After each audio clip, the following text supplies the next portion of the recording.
ప్రార్థన. కృప కనికరం గలన మంచి యేసయ్య వందనములు ప్రభువా.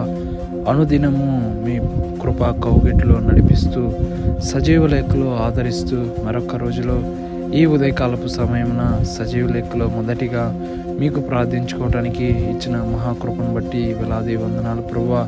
తండ్రి, ఎందరైతే ఈ ప్రార్థనలో అనుదినము ఏకీభవించి మీ దీవెనలను పొందుకుంటున్నారో ప్రభా, ప్రతి ఒక్కరిని జ్ఞాపకం చేసుకోండి ప్రభా.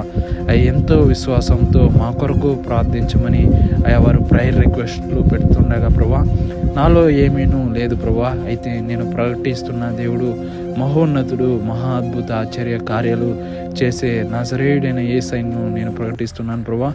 వారు ఎంతో విశ్వాసంతో అడుగుతుండగా వారి విశ్వాసంను నీవు చూచే దేవుడు వింటున్నావు తండ్రి. అందుని బట్టి వందనంలో ప్రభా, ఆవగించంత విశ్వాసం ఉన్నచో చాలు అని నీ వాక్యం తెలియజేసిన రీతిలో ప్రభా వారి విశ్వాసంను మీరు దీవించండి తండ్రి. వారి కుటుంబములను దీవించు ప్రభా.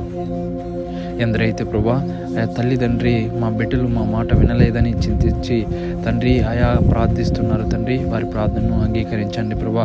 భార్యాభర్తల మధ్య శాంతి సమాధానం దయచేయండి ప్రభా. ఎందరైతే వివాహాలై గర్భఫలం కోసం వేచి చూస్తున్నారో గర్భఫలం మీరు ఇచ్చి బహుమానంగా వారు పొందుకున్నట్టుకు ధన్యత దయచేతండి. ఎందరైతే ఎగ్జామ్స్ రాయబోచున్నారో ప్రతి ఒక్క బిడ్డను జ్ఞాపకం చేసుకుని వారికి మంచి ఆలోచన దయచేసి నడిపించు ప్రభా. ఎందరైతే అనారోగ్యంలో ఉన్నారో వారికి నీ స్వస్థతను దయచేస్తారని నజరేయుడైన యేసయ్య అతి పరిశుద్ధమైన నామం పేరట అడిగి ప్రార్థించి వేడుకుంటున్నాం మా పరమ తండ్రి. ఆమేన్.